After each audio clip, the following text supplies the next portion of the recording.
We'd like to now start with the next session immediately. And I would like to call upon the chairperson of our next session, Dr. Ashok Grover, sir. Please come. Can we have the moderator slides on, please?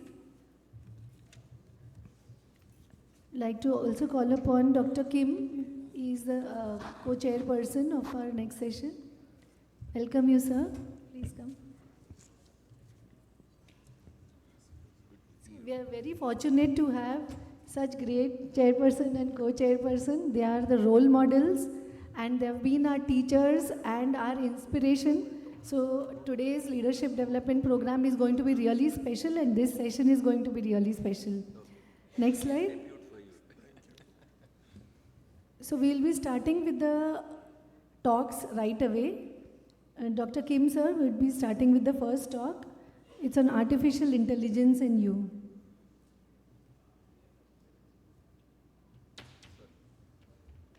Dr. Kim is a true leader, a young man today to be at the forefront of technology while being a senior teacher who's mentored a whole generation of retina surgeons and a lot of young ophthalmologists. Privileged to hear him on this subject. Thank you, sir, for that kind introduction. I think the very fact that they put AI here in the leadership development program shows the importance of AI. I'm sure every one of us are aware where it is coming from. I do not have any financial disclosures. Sir, just a minute, sorry to interrupt. I'd like to also invite Dr. Gopal Arora, sir. He is the other co-chairperson. Sorry to interrupt, sir.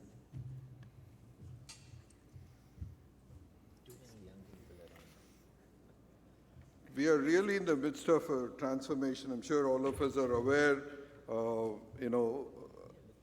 artificial intelligence, robotics, genomics, all of these, some things we never heard of about 10 years back is playing a bigger role in how we will be practicing our specialty. And it's really coming fast. It is a surprise not just for the clinicians, but even for the computer scientists who are on this field, the way it is rapidly growing everywhere in a very short period of time. You've seen so many new algorithms which are coming in and what impact it is making in many aspects, not just medicine, but in every aspect of our life it is there. Would you believe that there are already 700 FDA approved AI-based medical devices? You can imagine what there may be in the other fields. But just in medicine, you have more than 700 already approved just in the last 2 years, because the first one, the IDX, which was for the diabetic retinopathy, came in about 2016 or 17. And subsequent to that, we have been hearing so many other devices. And medical imaging has emerged as one of the strong focus areas of artificial intelligence. There's a huge corporate list. As I mentioned, there are more than 700 devices. GE has about 52, Siemens 36, Canon 22, and so on. So there are so many already there in the market, which is being used, which is using AI in their devices. So what is AI in our practice? It is clinical workflow, mostly, and there are a lot of applications that are happening in the non-clinical workflows. But what I'll be showing or sharing with you our experience on the clinical workflow and how it is impacting.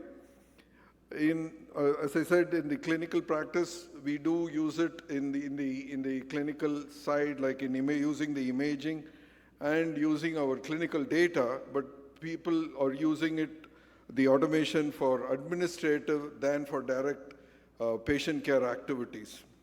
What can AI do? AI, today everybody is talking about diabetic retinopathy screening, which is the low-hanging fruit where every Tom, Dick, and Harry, meaning the engineering students, started working on trying to develop an algorithm for this DR screening, and it's happening. You have any number of DR screening algorithms today that are available, and many of them working very well.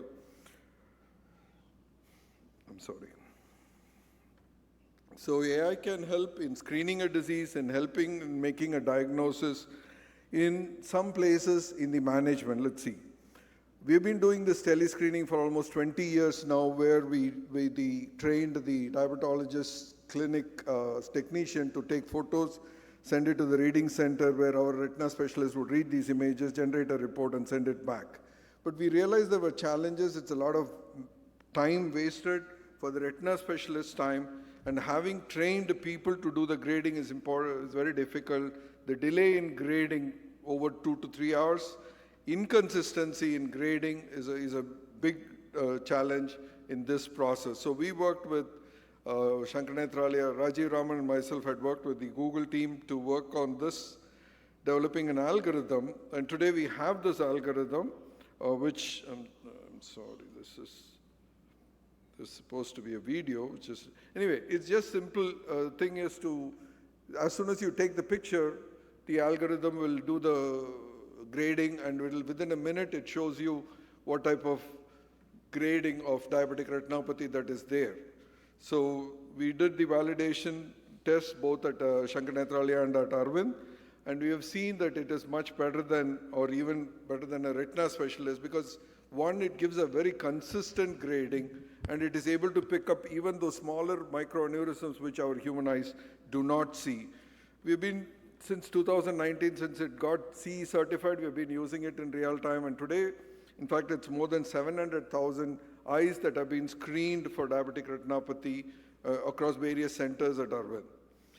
So what is important to see is, I was just looking at the data of the screening, the same number of patients that we were earlier looking at using the manual grading.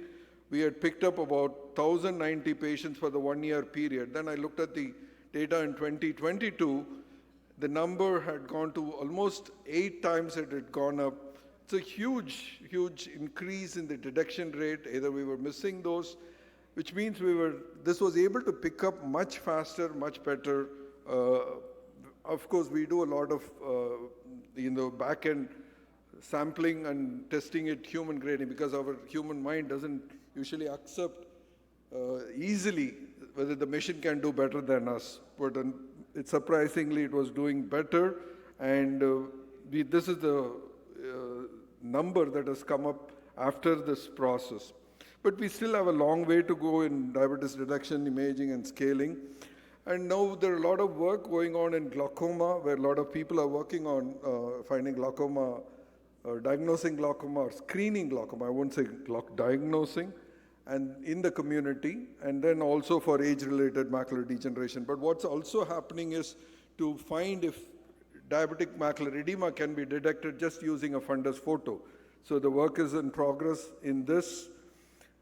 Whether AI can measure the OCT thickness, you don't need to do those reading, keep waiting and doing all that. Soon that will happen. It's already there.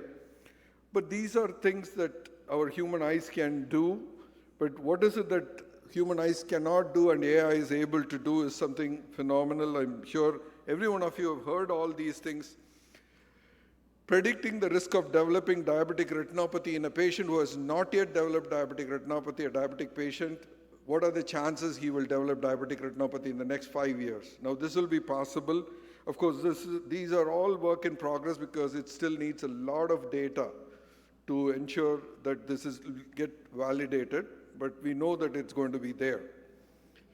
Predicting conversion to wet age-related macular degeneration. Again, patient presenting to you with drusen, what are the chances? Predicting refractive error from fundus images. Not by retinoscopy, but can a fundus, just taking a fundus image, can we say what is the refractive error? We have all heard this even 5 years back that, just from the fundus photos, we can find out by 97% accuracy the gender of the patient, 67% accuracy the age of the patient, and a lot of interest has come in these cardiovascular risk factors just using fundus photos. And still there is a lot of work happening because this needs a lot of longitudinal data to validate this kind of a claim, whether just a retinal image can give you this information. Cognitive impairment from the retinal scans. We are working on this by just taking an external eye photo, just using your mobile phone or any simple phone, you take a photo of the external eye, and it is able to give a lot of systemic markers such as, the kidney function, your hemoglobin level, your HbA1c level. All these you are able to predict by just taking a photograph of the eye. How it does, it's still the explainability is there, but these again is a work in progress. We are working with some teams to do this, to see if it will be possible. Can we do away without the blood test? But as I was looking at it, I heard in recent one of the meetings that I attended, one of my friends showed me this tagline, take a selfie and know you are healthy. This is already out there. In Canada, algorithm has come, and it is waiting for approval from the FDA, where you just take a picture of your face, and it is able to give various parameters that is mentioned here, that is blood pressure, cardiac workload, heart rate. You mention it, it is there. You don't know it is working, but looks like they're already in the market, means they must have done a lot of validation tests, and they've even submitted it for FDA. So what I'm trying to show is that these are things that are going to come in future for us to play with. Use of retinal images to detect AI is going to be the way. Home monitoring tools using AI will be the way to going forward, so I'll skip all this. What is also happening is a lot of interest in combining imaging and data. And this is going to be what we call as oculomics. There are many algorithms that are out there. We have heard of ChatGPT. There's what is called as MedPalm 2 by Google, where this is specifically for medical field, where you will be able to summarize your previous patient's data to see it in one glance to make decisions. And it will even give you suggestions based on the previous history of the patient or the management skills, the way you have trained your management ways. These algorithms can show you the way for every patient that you're treating based on just its learning from your own background. So there are quite a few things that are happening. We'll soon see this change in the next few years. Physicians, of course, many of them see as an advantage using an AI. So AI is an enabler, and it will soon be in many aspects of medicine. So we have to acknowledge the interdisciplinary evolution of healthcare. We need to participate and be optimistic and work our way around this. So basically AI is there, so we need to partner with the AI to ensure that we move forward, because that's the way it is going to be there in every aspect of our practice. Thank you, sir. Dr. Manish would like to say Excellent something. presentation, sir. Good evening, sir. Thank you for this nice presentation. It's a pleasure listening to you. I had two questions, sir. What was the reason for 8 times the difference between the human sitting there and reading, like we were doing address system at that time, and the artificial this thing? And could it be because, how do you look into the confounding agents, like hypertensive retinopathy also has bleed, whether the machine is able to differentiate between diabetic bleed and hypertensive bleed? So what has been happening is the 8 times challenge is mainly because, as I said, it is able to, like, I've seen those pictures. I would have said there's no AI. Then you zoom out those pictures, you would pick up those small microaneurysms in those diabetic patients. So the mild NPDR that we missed seems to be there. But is the 8 times all mild NPDR? No. There are some cases which we have missed somewhere. So I have not screened all those images, but just the data was a little surprising for me. So the hypertensive retinopathy or vein occlusions, yes, it does say that it is there, but it doesn't point it out as a diabetic retinopathy. It doesn't grade it as diabetic retinopathy, but definitely says there is an abnormality that is there, and it says refer. So anything that is moderate and above, it becomes a referable condition. And anything that is ungradable becomes a referable condition for the patient. So that's the way it has been designed. Thank you, Dr. Kim. I think it's not just about eye reading, it's now about face reading. So we'll be very scared to send our photographs to Dr. Kim. But jokes apart, I think it's going to revolutionize medicine just as it is going to revolutionize all other aspects of our life. Yes. Sir, so currently it's looked at as a screening tool as such, as in it's, our life not depend on it. So Pardon, sir? currently the AI is looked at as a screening tool to make our life easier, but our life don't depend on it. No. But then do you see AI going to a stage where it's going to become like diagnostically as important as, and if yes, when? Yes, What do you see the timelines? it is likely to become a diagnostic tool at some point of time. Timeline, I would say even next 1 year's time or even 6 months down the line, because there's a lot of work that's happening in that field, and it's really making a difference. So, yeah. No escape now, it is here. Not tomorrow. So we'll thank Dr. Thank you so Kim much, sir. and We'll have to first. request Anaga to both of us. So,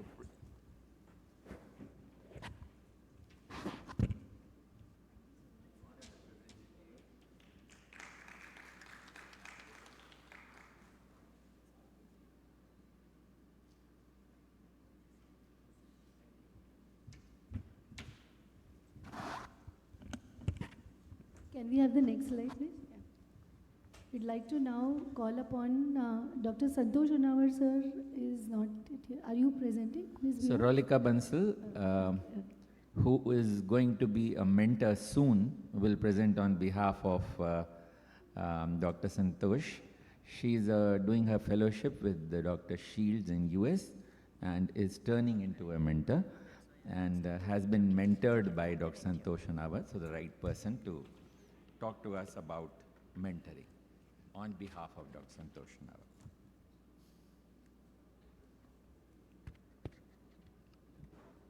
Dr. Santosh. Okay.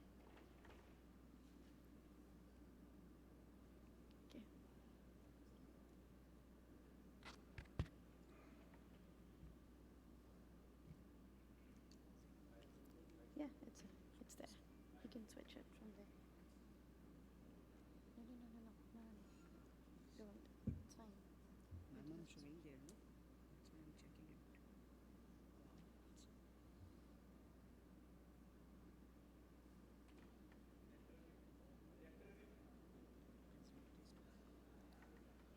Hold on.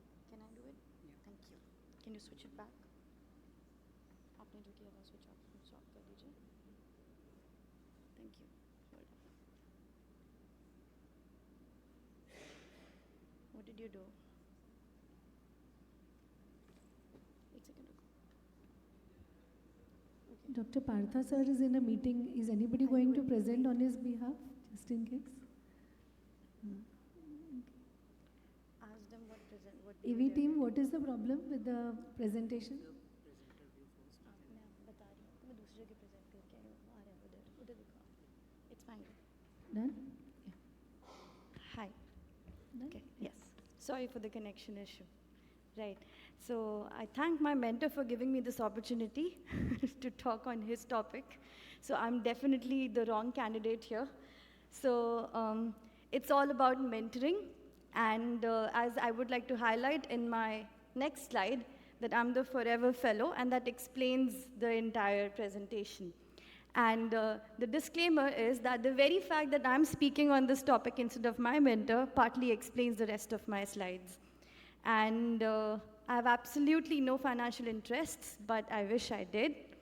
And my mentor needs to give point to another thought. And just to say that this slide I must have presented like 2-3 times, and I hope I don't have common audience over there. So this is a small assessment that we had done at iFocus 2023, where a question was asked on the WhatsApp group that, would you like to pursue fellowship after postgrad? So the answer was 100% yes. And the next question that I asked was, who do you think makes the choice for selection, the mentor or the mentee? So 71% nearly said that it's a mentee who makes the choice. So, great, let's see how that goes. So whenever somebody comes to us, they ask us questions that what should we do, where do we go about fellowship, they have general questions, and the questions that they ask commonly are when to apply for a fellowship. Like, of course, you're in the post-grad mode, you don't have an idea, you don't have guidance, so the next question they ask is which institute to go to. Like, which is the best institute, where do we get good cutting chances, where do we get good mentorship, or like, which exactly is the place ideal for me, and which specialty should I go to? These are the 3 questions that they'll end up asking. And which city should we go to? Because everybody wants to be in the central city, and everybody still wants to be in the correct institute, and they want a combination of all of these. But nobody ever asks the most important question, and that is which mentor should we go to? Because in today's world, it is extremely important, and I can bet on it that even our mentors would agree that even in the past time, it was important to know which mentor you go to. So the question arises is, who do you think makes the choice, the mentor or the mentee? The answer is definitely the mentor makes the choice, but who do you think makes the first choice? The first choice is by the mentee. Right, so putting these things together, I always tell the mentees per se that attend conferences and webinars, because that's exactly where you get to know what kind of vibe do you connect with, what kind of people do you link with, and who are the teachers that you're looking forward to be trained by. Be active and overcome inertia. Like when you go to conferences like this, you should be able to go up to your prospective mentor and be able to talk to them and communicate with them, show up the interest that, oh, this is what I'm looking forward to. And check out surgical videos, because that actually matters a lot of how your hand moves and how your mentors or future mentors' hand moves. You should be able to connect to that. And discuss with your professors, like, wherever you are, whichever institute you are in currently, they know it, they know best. They will be at least able to guide you. I mean, of course, you have to choose which person to go to for your question, but you should, because in my institute, they landed up helping me with all of these. And express your interest to your prospective mentor.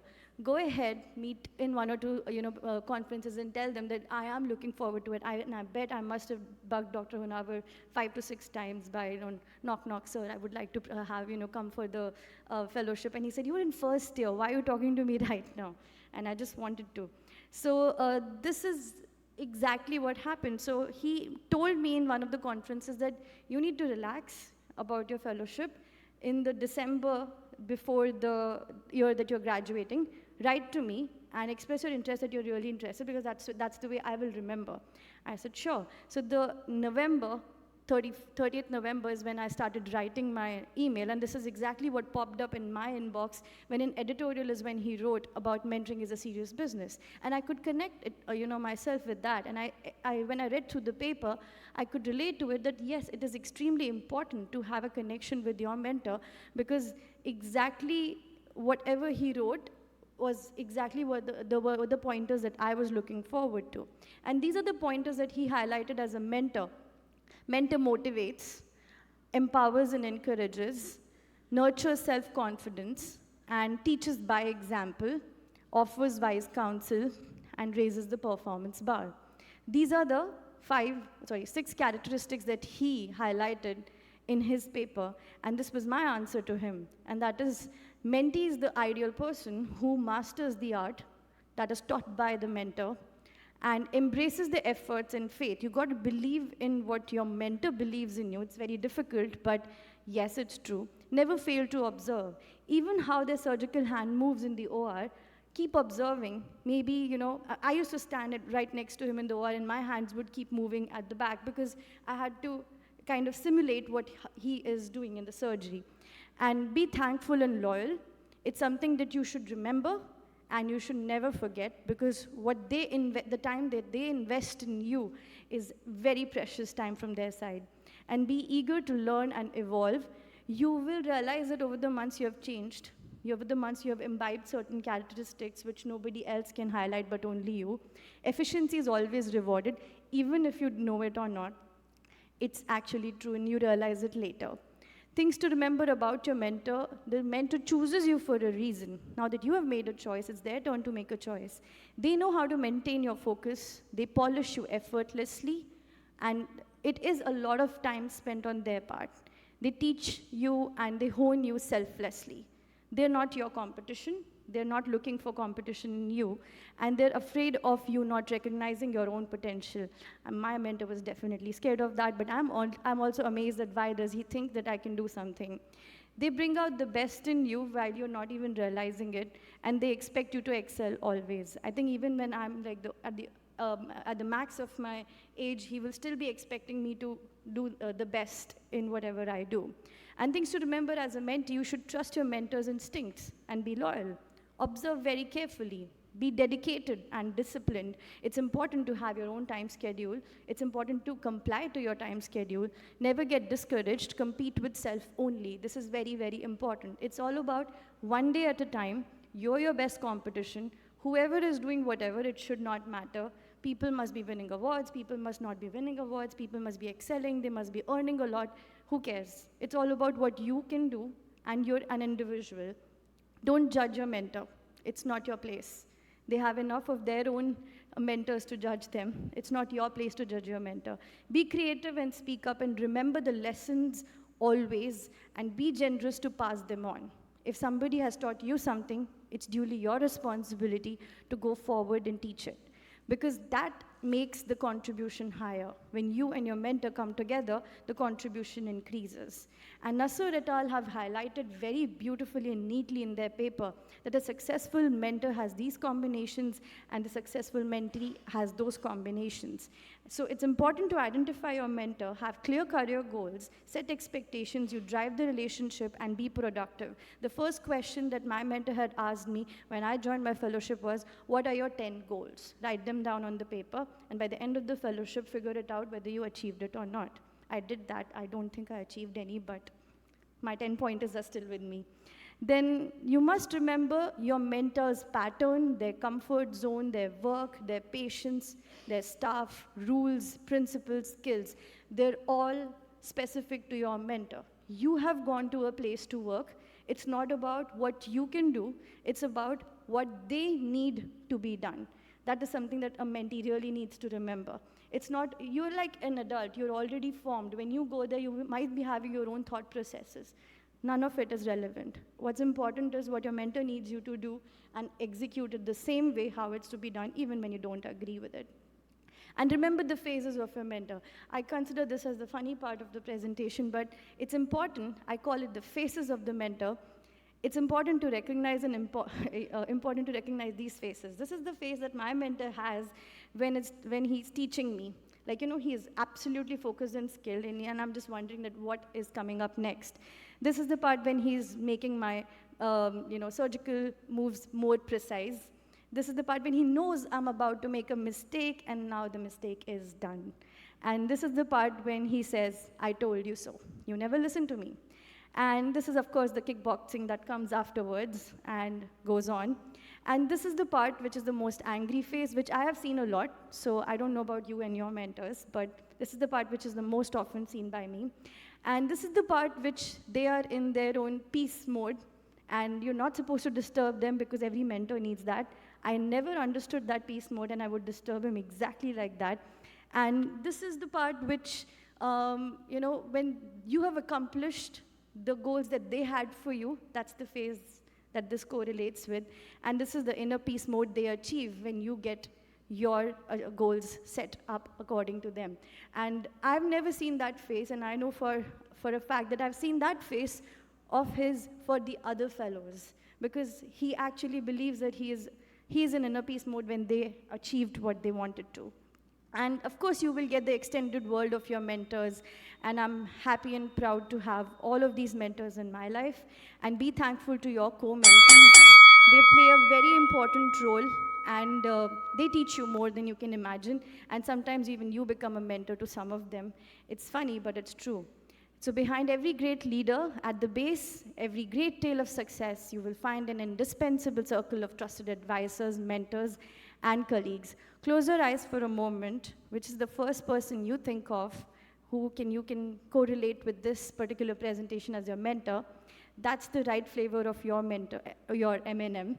And as we are just highlighting the whole leadership concept in this particular session, it's important. The person that you just visualized, Did that person set a vision for you? Did that person develop and inspire you? Did that person drive the zeal for innovation in you? Did they teach you to take risk based on your intuition? Did they set breakthrough objectives for you? If yes, then they have made a distinction between a manager and leader, and they have pushed you to the side of being a leader and a successful leader. But in the journey of being a leader, always remember the red flag signs. These are the signs where you know that you're going wrong as a mentor or as a leader, and that is lack of communication and limited engagement. If you think that that is happening, you're not leading well. If you have a dismissive attitude and negative feedback that you're getting, you need to change your ways in your leadership. No personalization and mismatched goals, you're not going to achieve good leadership that way. Unsupportive environment, not a good leader enough. Stagnant progress, you're not leading the path any which way.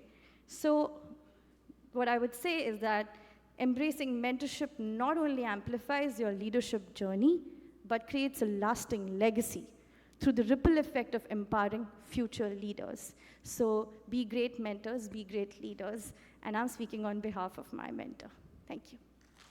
Excellent, excellent, Rolika. That was truly inspiring and very well made presentation. And I definitely agree with you. I think mentors are not just mentoring your career, but they steer your life. And I think the more the gratitude that you have in your mind towards your mentor cannot be explained. I think it's more of a lifetime. You would always remember your mentor, and I think each one of us have always had the greatest respect and the greatest gratitude towards our mentors. Thank you so much for a lovely presentation. Thank you. Thank you. Rolika, didn't miss Santosh sir at all. Huh? Didn't miss Santosh sir at all. Oh my God, no, not at all. Yeah, beautifully articulated, beautifully presented. Thank you, And mentorship prepares you to go out at the rough sea, fully prepared. The world is not an easy place to be in. And if you are prepared well by a mentor, you would certainly do well in any circumstances. So I think you've articulated it very well. Thank you, sir. Thank you. Thank you so much. We'd like to now call upon none other than Dr. Ashok Grover, sir. He is the Chairman, Department of Ophthalmology, Sir Gangaram Hospital, and Chairman, Vision Eye Centers, New Delhi, awarded the Padma Shri by the President of India. More than anything, he has been an excellent teacher, a great academician, and he's been a father figure to all of us. He's been a mentor to many, and I'm sure each one of us is looking forward to hearing from him. I think who better than him can talk to us on ophthalmic education in India. How can the generation next help take it in the right direction? Thank you, Anaga, for those very, very kind words. This is a privilege to be talking to the future leaders of this country who are going to be the educator, who are going to be the teachers, and the future of Indian ophthalmology rests with you, not just ophthalmic education, and that is through you being the educator. So this is going to be like an interaction, and I hope all the LDP trainees are ready to answer the questions. First of all, we must recognize that we have a massive problem of blindness. We don't know the exact numbers. Yes, they may have come down in terms of prevalence rates. We don't actually know the number of ophthalmologists in this country, but we do know that it is important to have well-trained professionals in adequate numbers to carry out the services that we want to do. And of course, the inequity in the distribution remains a major problem. So this is an old data because we don't have a new data. India, one ophthalmologist for 85,714 people versus 15,800 in US. And ophthalmologist to doctors ratio. So one of all 75 doctors becomes an ophthalmologist. We need to have good data. You know, the figures were 12,000 in government for a long, long, long time. Now some people have started writing the figures as 25,000 ophthalmologists in the country, but we are more than 26,000 AIOS members, and at least half the ophthalmologists in this country are not members of AIOS. So the figures are somewhere hugely lacking.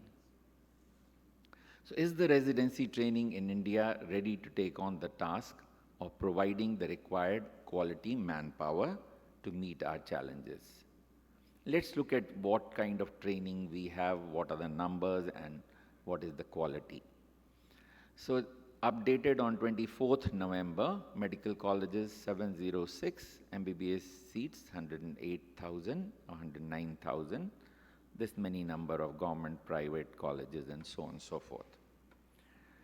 Available seats in residency programs, I once in 2012 went through all the websites of MCI, NB, and calculated, it came out to 1,200 when the government said the target is 1,200 after 5 years or something like that. So this was the data in 2011, 1,285 seats, must have doubled now, but no fresh data available. So now let's look at the quality of our training, which is the big question. So I would like everybody to answer, not just the LDP trainees. How many of you feel that the residency program that you had prepared you well for your practice of ophthalmology in the real world? So when you came out as a resident, how confident were you of doing your work? Yes? How many? So there is a good 15, 20 people who were very happy with their residency program. And how many who were not? So I think the not wins. There are many more. So this is what I wrote in an editorial in 2004. The standards across the country are extremely variable, varying from sublime to ridiculous. So there are those who have received excellent training, but there are those who have not received a training worth their salt. So we have programs which are one of the best in the world. There's no question about them. We have a superb structure, but do we have the foundation? So this was the survey I am talking about when I was the chairman ARC in 2001, when we started many of the things that now ARC does. That was the first time it was called ARC from DASR Fund Committee. So it was converted into Academic and Research Committee. And we realized that there was shortage not just of equipment, shortage of faculty, specialty clinics were hardly existent, and faculty was busy due to so many other things, and many of those facts still remain true. This survey by Murthy in 2005 said that academically there were very few journals, and there were less than 5 international publications in 92% of the institutions.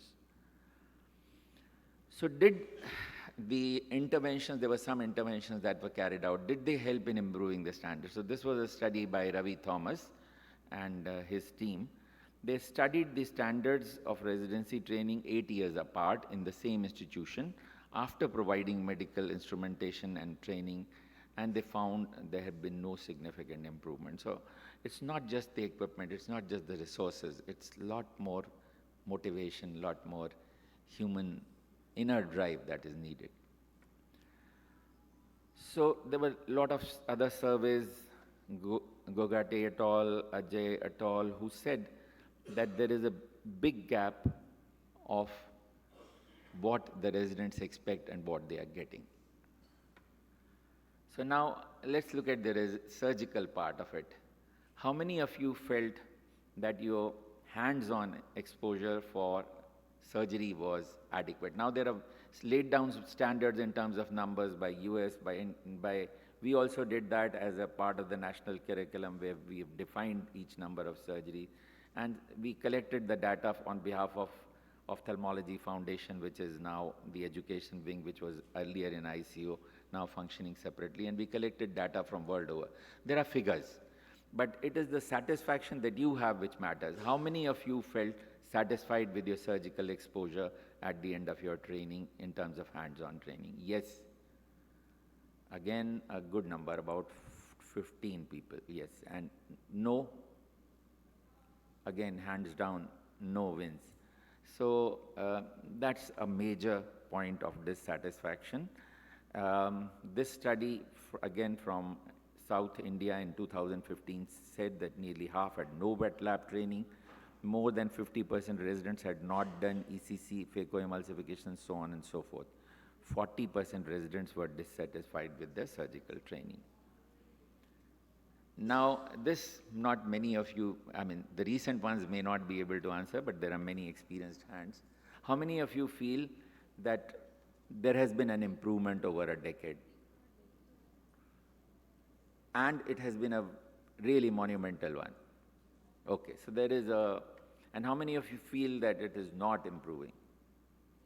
So there are still a significant number of people, maybe about 10 versus 20, who feel that it is not showing an improvement. So there have been a lot of number of initiatives. This was the teaching program in all zones which we started during my presidency in 2011. But there are so many other programs now which are tuned to the training of PGs.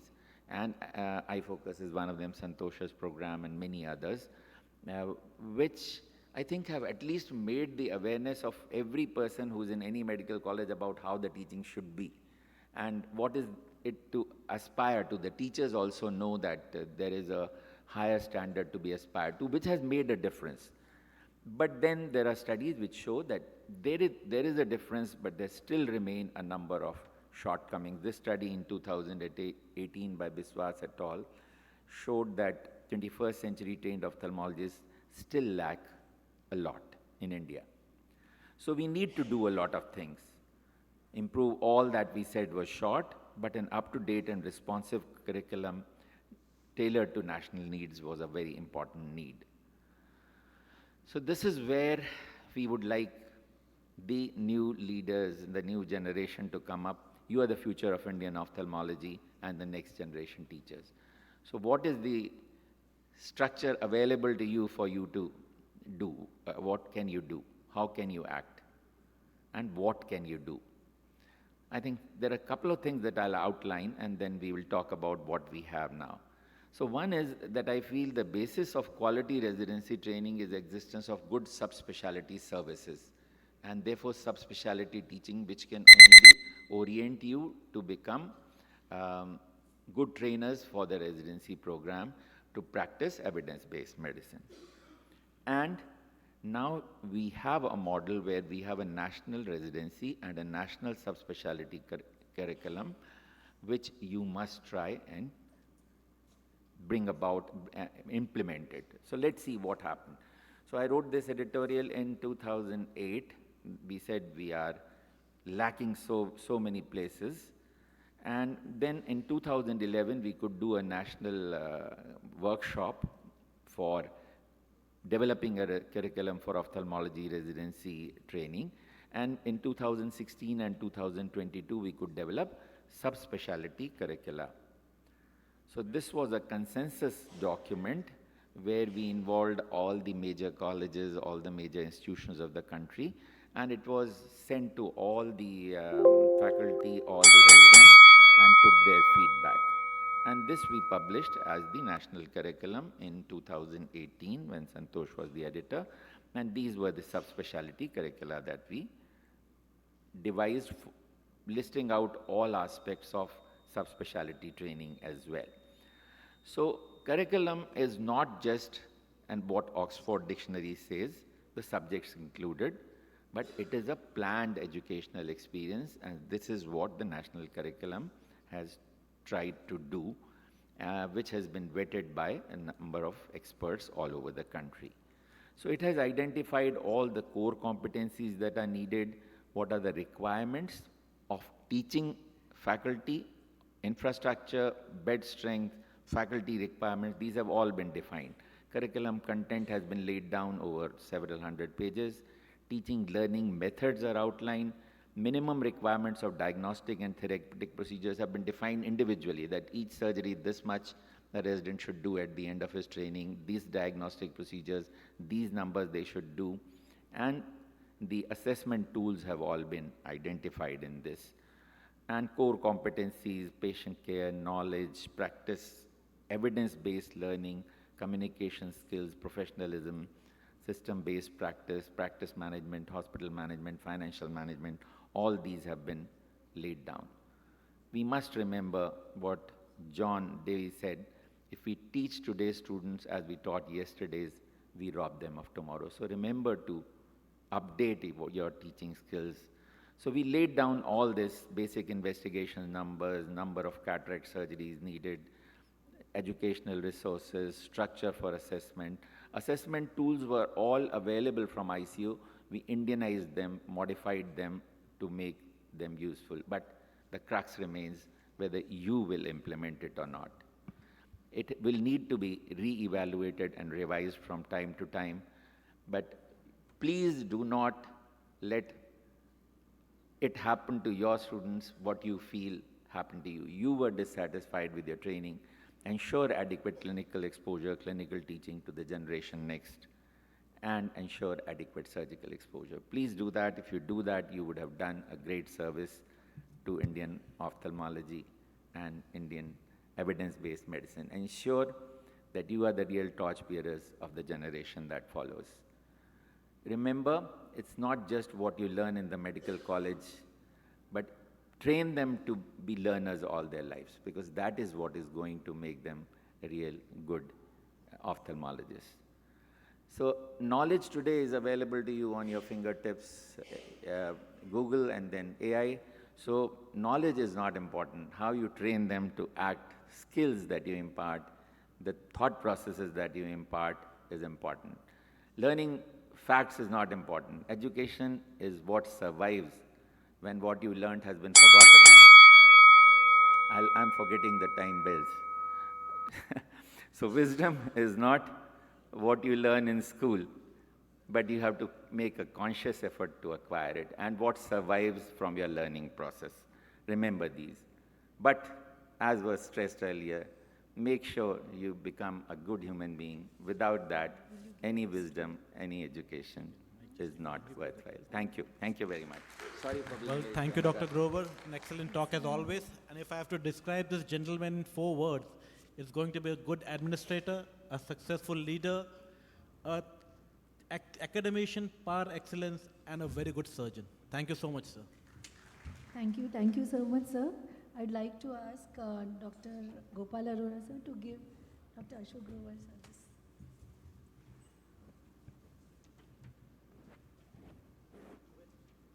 एक मैं दे देती हूँ.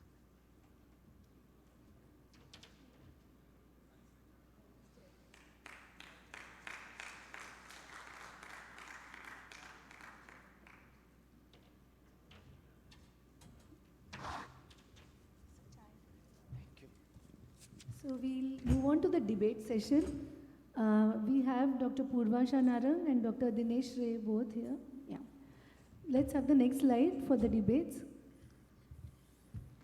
We also have the other 2 teams. You want to say something? I Yes, just wanted to please. say, Dr. Grover, sir, you are the real life Shifu. In one word, you are the real life Shifu, because Rolika showed us some images, Yes, but then you absolutely. have actually enacted all of that. Yes.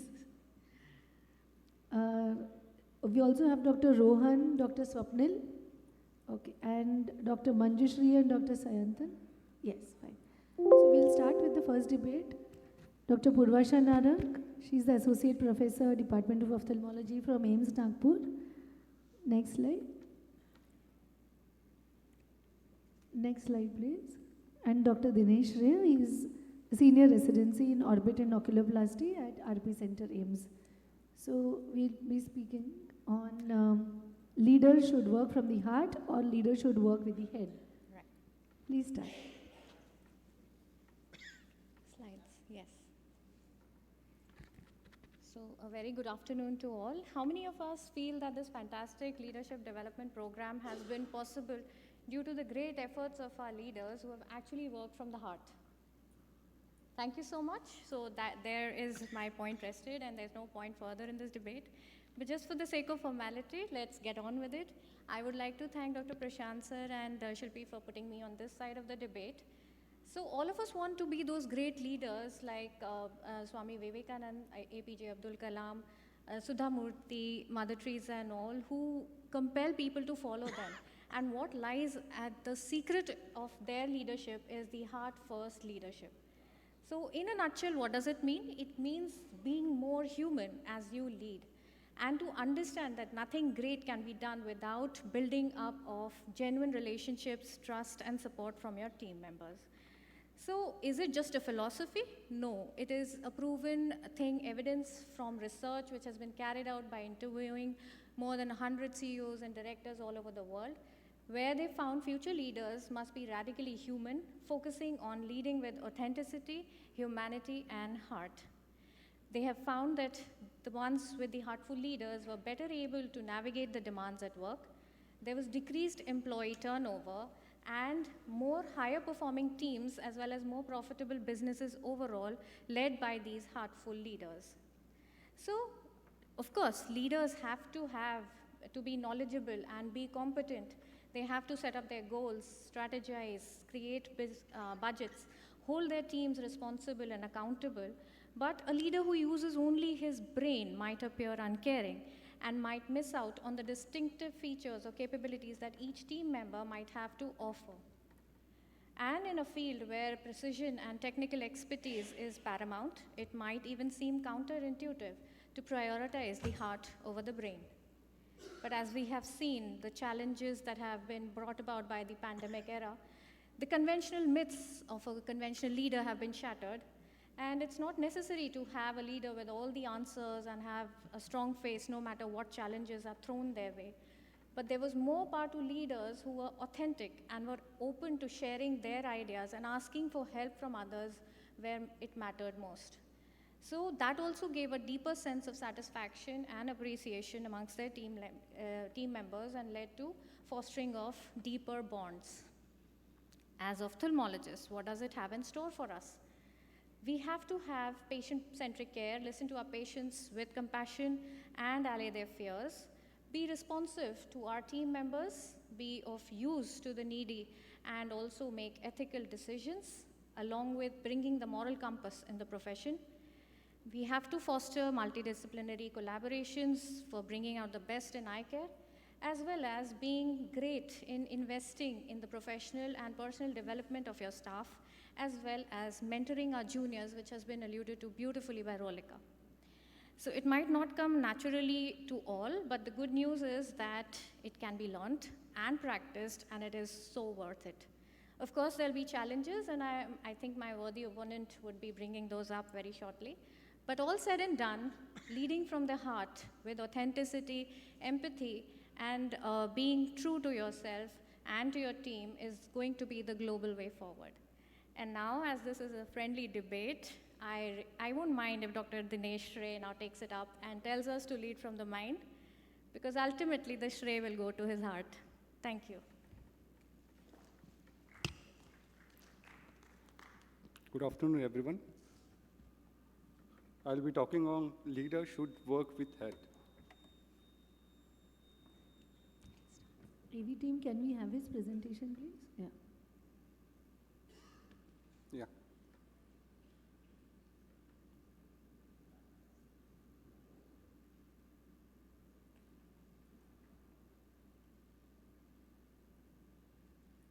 Not move. Yeah. The basic thing in leaders who work with head is a basic skill is rational thinking. Rational thinking is basically the ability to think with reason. If your thoughts are based on facts, logic, and data, not emotion, it is called rational thinking. If you look at the advantage, the first most important is the objectivity. The objectivity is the ability to maintain a realistic perspective and keep personal biases to a minimum. Leaders who are objective avoid using their own judgments and interpretation when faced with a situation or decision, instead relying on the facts and data. The other most important advantage is improved problem solving. Applying critical thinking does not mean being negative or focusing on faults. It means being able to clarify your thinking so that you can break down a problem or a piece of information, interpret it, and use the interpretation to arrive at an informed decision or judgment. And the third most important is the decision quality, the strategic decision making. Leaders who operate with a strategic mindset are able to anticipate challenges, capitalize on opportunity. By employing data-driven insights and foresights, leaders can make informed decisions that drive sustainable growth and competitive advantages. They are adept at guiding organization through changes. They are skilled at managing resources, mitigating risk, and adapting to a changing market dynamics. And other is building a team. Building a high-performing team, strategic leaders cultivate a culture of collaboration, trust, and accountability. They empower individuals, foster diversity, and create a cohesive and high-performing team. Team most likely come to the leaders when they face with difficult and complex situations which may require new and innovative solutions. Innovation, leaders who embrace creative thinking and encourage a culture of innovation can propel their organization forward. By fostering an environment that values out-of-the-box ideas, leaders can drive continuous improvement and competitive advantages. If you look at the example, Steve Jobs, the life is an example who led with his head. Over the years, Steve Jobs invented hundreds of innovation products such as iPhone, iPod, and MacBook, and led the development of a company which today has a trillion-dollar company.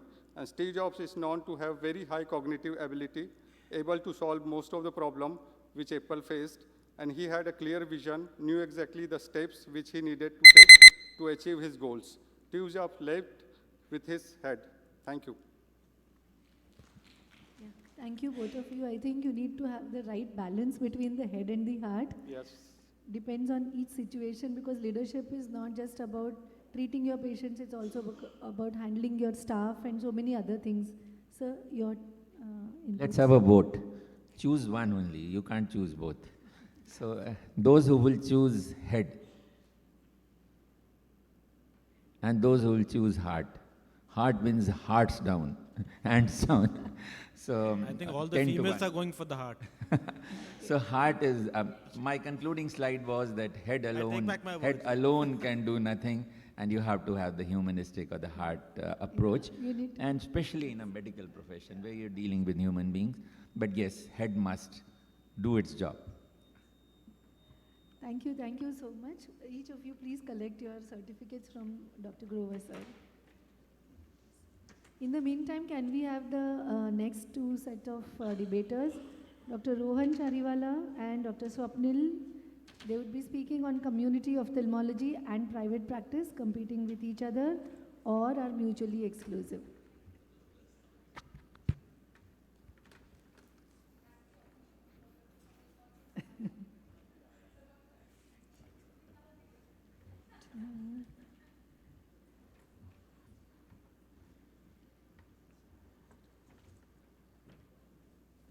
Maybe the heart guides and the head follows.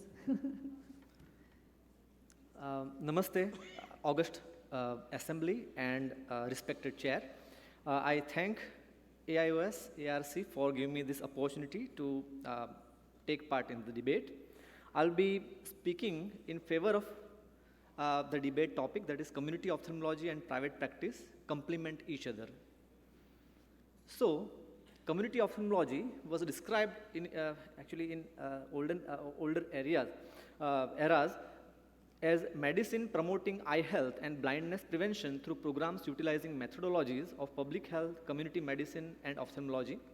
The new discipline was first proposed by Dr. Patricia in 1978 after observation of epidemic rates of preventable blindness among underserved population in urban areas of US.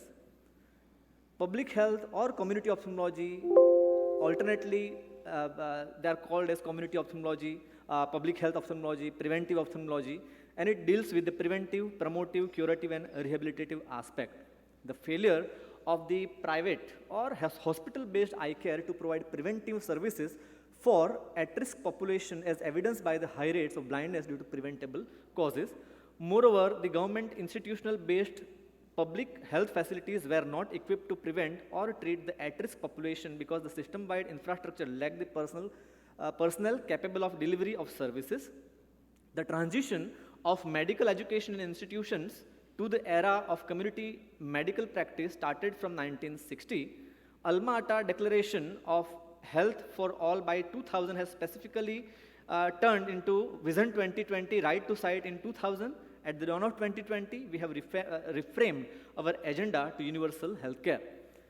So reaching the unreached with an aim to provide affordable, accessible, and accountable eye care for each, both curable and incurable blindness is the trademark of public health or community ophthalmology. There were so many barriers or problems which were faced in implementing that because of limited literacy and lack of efficient manpower and infrastructure. Modern allopathic treatment of ocular morbidities became available during the colonial rule. After independence, the Indian National Trachoma Control Program was the first initiative, and then came the NPCB, that is, was implemented in 1976. So these are the stages. First is primordial prevention, where health education, environmental hygiene in case of trachoma, health dietary practices in case of vitamin A and other diseases. Primary prevention includes, examples are measles immunization, vitamin A supplement to pregnant women, prevent unhealthy birth practices. Secondary prevention is early detection and treatment, which lowers the established cases in the community, and screening for the cataract, glaucoma, and diabetic retinopathy. Tertiary prevention includes disability control and rehabilitation. So my emphasis is on community ophthalmology because it examines the problem with the respect to the population. It investigates the magnitude of problem causes through surveys and studies, health facilities available, attitude of the people towards visual problem, and barriers responsible for that. Issues are thoroughly defined, solution sought, decision taken by stakeholder, keeping in touch with the stakeholders, and program ultimately implemented. And third stage is dissemination of the information to eye care providers and service users. Strategies, as we knew that at a planning level, we can start satellite hospital, mobile eye care unit, vision centers. We can train ophthalmologist, ophthalmic assistant, optometrist through public health. Advocacy can be done. So there is a difference between clinical ophthalmology and community ophthalmology, but they complement each other. How? The goal of clinical ophthalmology to treat individual, community is treatment and care of the community.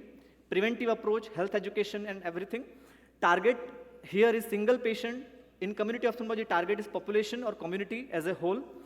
Therapy is surgery or medicine. Here in community ophthalmology, it is health education, counseling on top, along with surgery and all. So here you can compare both private and community. We can do much more for the community by implementing community aspect to our private practice also. So I am in favor of both. They complement each other. They are not mutually exclusive. And I rest my case here. Thank you so much. Thank you. Hello, myself Dr. Swapnil. I am a private practitioner. So I'm going to talk on community ophthalmology and private practice are mutually exclusive. So actually private practice, I'm talking more about the private practice, why it is better than community ophthalmology. Because there is a business autonomy. Private practice provides an opportunity for practitioners to have greater control over business aspect of work, including scheduling, pricing, and the overall patient experience. Other thing is there are technological advancements because as a private practitioner, we have flexibility to invest in latest technology and equipments. And thereby it enables us to stay at forefront in advancements. Patient-centered approach.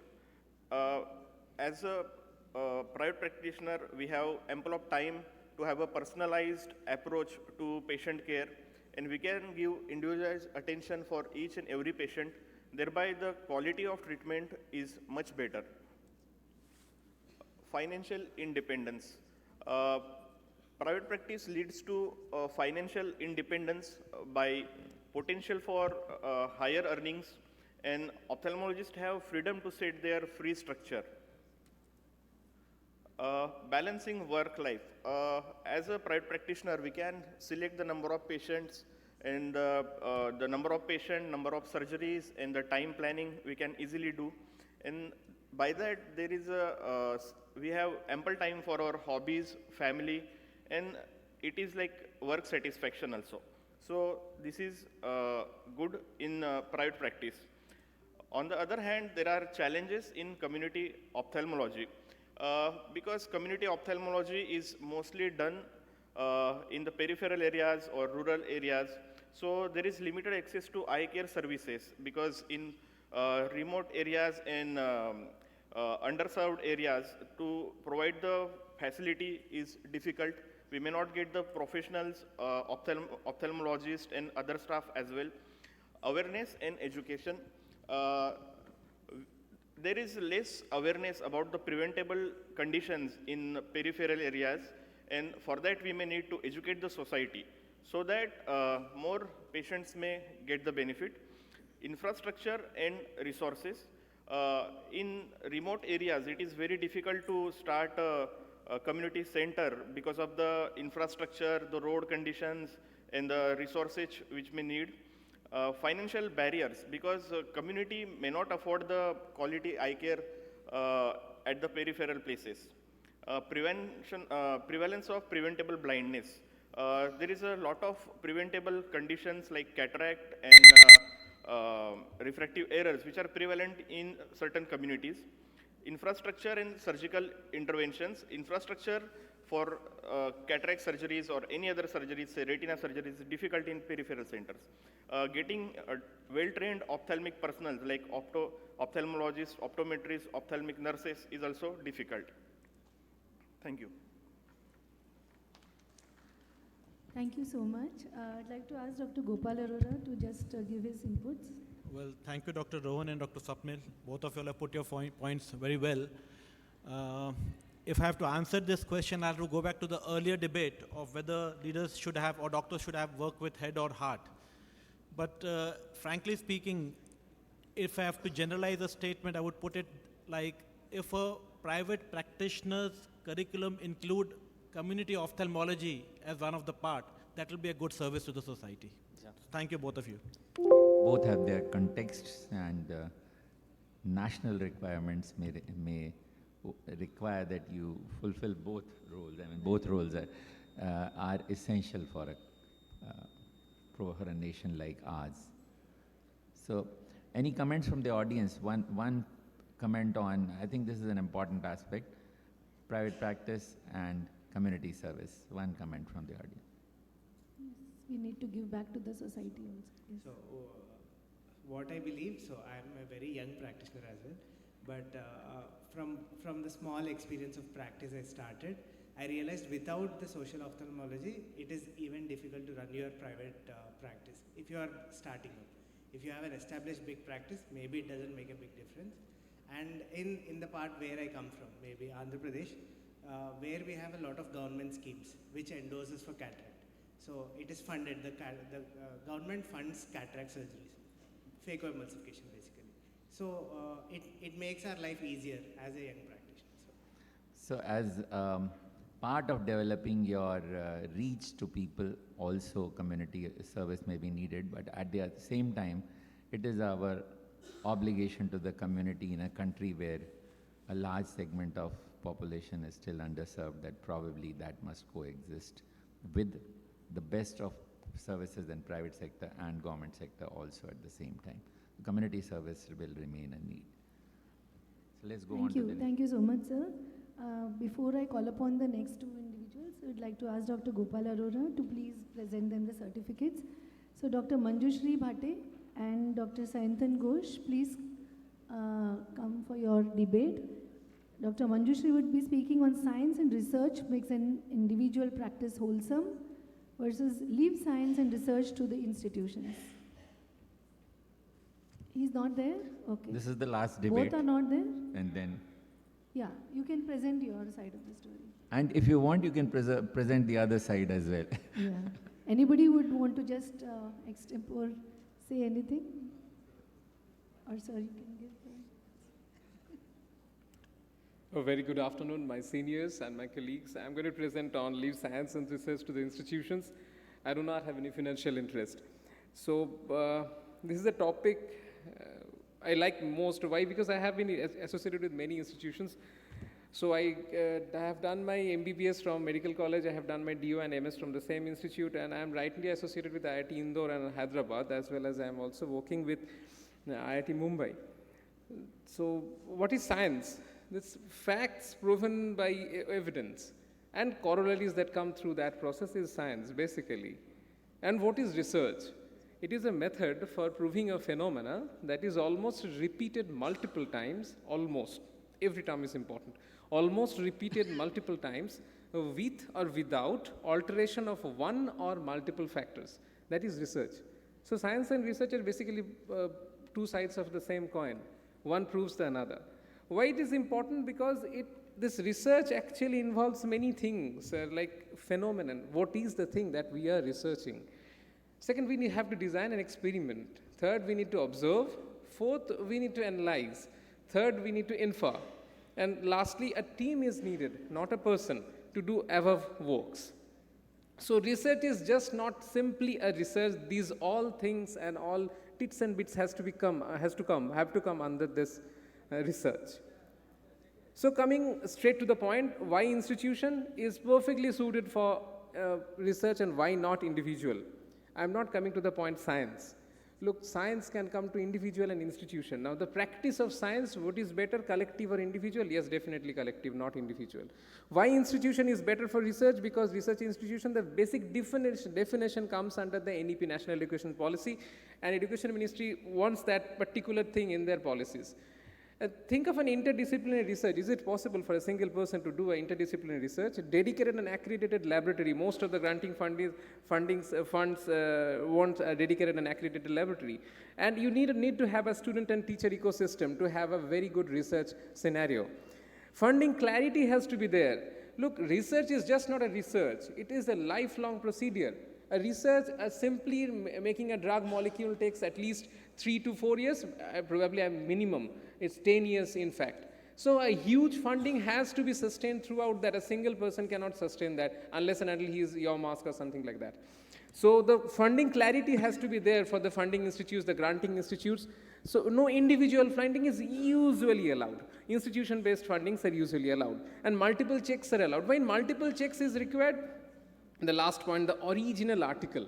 So whenever there is an individual claiming to have a research done, the original goes away from the reviewer's point of view. And what we honor, the peer-reviewed published article. Peer is very important. So we don't trust each other, we trust the peers, right? And for individual, what can be done from the individual's point of view? It's a research work, so he's independent, he can do better. Private funding is more, especially in the Western countries, and the most third world countries, third world nations, at the emerging ground for the research. So the grant comes from the first world countries to the third world countries. Now, somebody can tell that Elon Musk has an institution, he is going to start an individual research. But again, peer-reviewed published articles show us that most of the private funding goes to the government funding, government institutions, again, institutions. Individual, the moot question is that individual, is it larger than the institution, or collective is larger than the individual? So whenever you are talking with the research, is individual big or the institution is big? I will come to the same in the last slide. So historical purview, if we continue with the historical purview of research in institutions, in the national field, it started before independence too. Indian Institute of Technology started in 1951, Indian Institute of Management started in 1952, Center of Excellence, the idea of Center of Excellence in research came in 1955, National Institute of Technology came in 1960s. So the common thread to all these things is that there was always a boost for the institutions for the research. So Institute of National Importance, All India Institute of Medical Science, Indian Institute of Science, all these are specifically mentioned in all the policies as a research institution. And why in the international field, it's MIT, Harvard, you can think of Oxford, many institutions. So why is that important? Why is institution and the research is very important?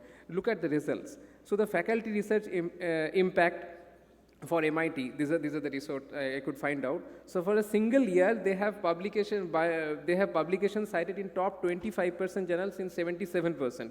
Publications cited in top 5% journals in 35%. So what we are looking at, what is the outcome? Outcome is the peer-reviewed published article. And look at that, publications cited in the top 25% of journal is 77%. Can any individual claim that their publications are in the citing of the top 25% of the journals? Very few. So institute and research and funding, coming to the basic funding part again. So what institutions in India we are having for this funding? Institutions, public and private. If you go to the public, then DST, DBT, SARB, National Research for NRF is coming out, startup funding, Bionest project, 0.7% of the GDP is going to the research funding. So where is it going? It is going to the institution, not directly to the individuals. So this is again the peer-reviewed publications for IIT Mumbai.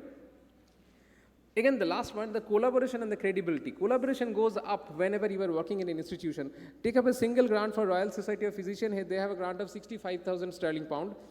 And they require at least 3 institutions. Two of them has to be international, one from the UK and one from the national. So again, a research is accepted globally when that is done in a collaboration, again in an institutional setup. Individual research are accepted in startups, but they lack in credibility. So they have to attach themselves with an institutions. And access to machinery for the research. And lastly, the privatization of the knowledge. So is privatization of the knowledge, because whenever we talk of individuals in research and so huge a funding, so are we thinking that a person is actually funding a research for his or her own purpose, not for the purpose of the society? So it is a big dilemma and debate, and they have books for that. So coming to the midpoint of the balance. So what is an institution? An institution is started by an individual. So an individual itself is an institution. So J.L. Nehru started the IIT IIM, and Homi Bhabha was trained in the IISc and Cambridge. He started TIFR. So an individual comes out of an institution. Institution gives birth to another individual, enlightened individual, who again goes back to start another institution. So it's the same part of the cycle. So wherever we put, the basic idea is that it has to be a peer-reviewed publication. Thank you. Thank you, Dr. Ghosh. You put forth very well why you feel the institutions should be doing the research. Anybody in the audience willing to take up Dr. Shilpi's role of saying, yeah, please.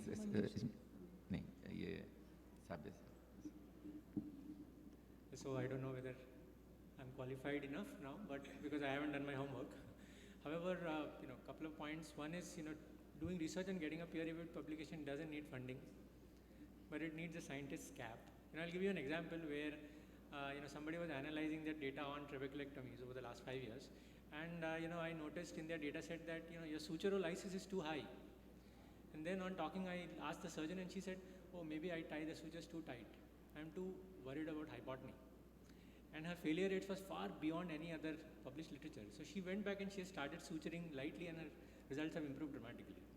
So that's the power of research. When you look at your own data, say you're injecting anti-VEGFs for treating macular edema or whatever, and they're not improving enough, and you say, I'm going to put up my scientist's hat and see, what is it that, are there any, missing links that some patients are improving and some are not improving?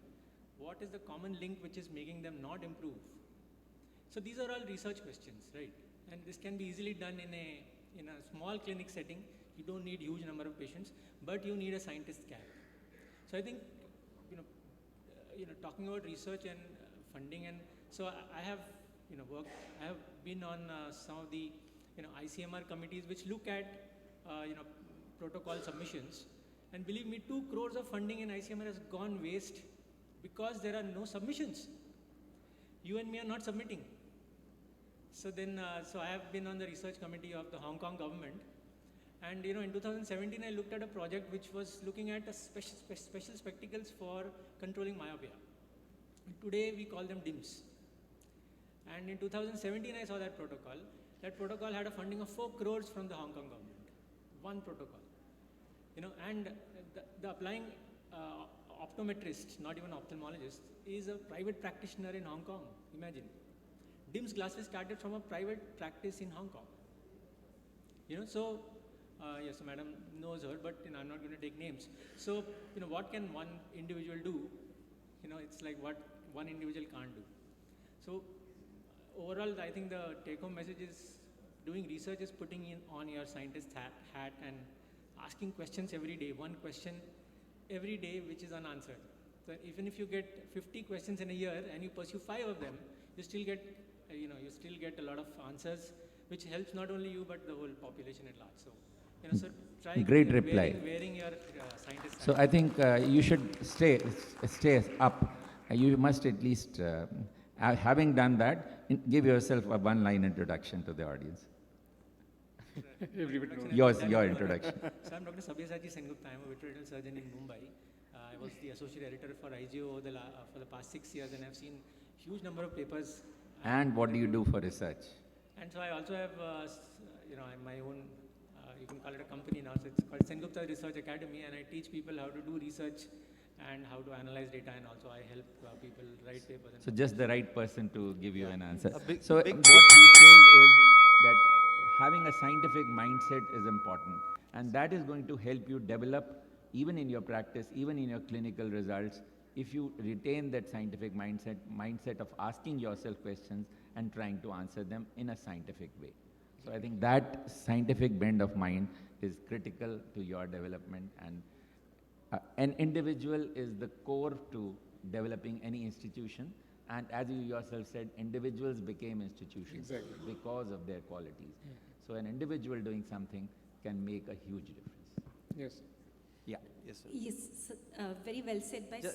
Sorry, and very well Dr. explained Zabra, by, before you ask the question, I request Neeraj Shah, Indu Pandey, Radhika, Gagan Bhatia, Shamik Mokadam, Rajesh Sahai to please collect their dresses so that will save us a little bit of time. Yes, please go ahead, Dr. Kabra. I just wanted to endorse this by giving one more example. It is about mindset and drive, as sir said.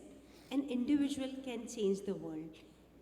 Elon Musk, if he would have thought of, if NASA can't take SpaceX, but see, on the other hand, an individual is setting up research and actualization of research. So that's about mindset and the drive not to quit and not to giving up.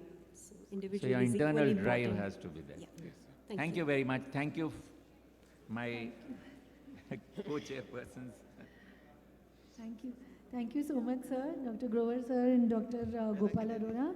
And it was a lovely session, and I think a lot of learning, and through the debates as well as through the lovely lectures, we got to learn so much. I think each day and each year we keep learning, and LDP has become the go-to session for our ARC.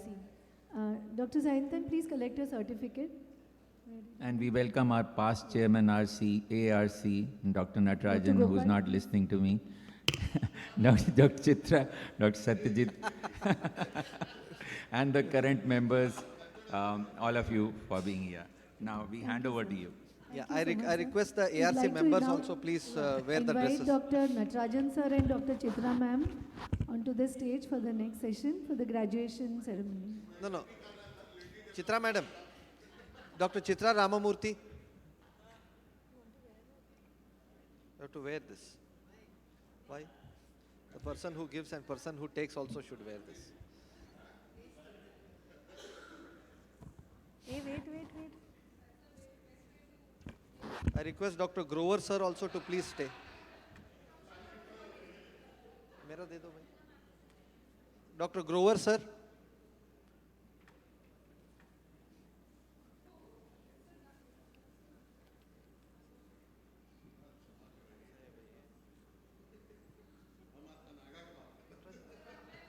Dr. Natarajan sir.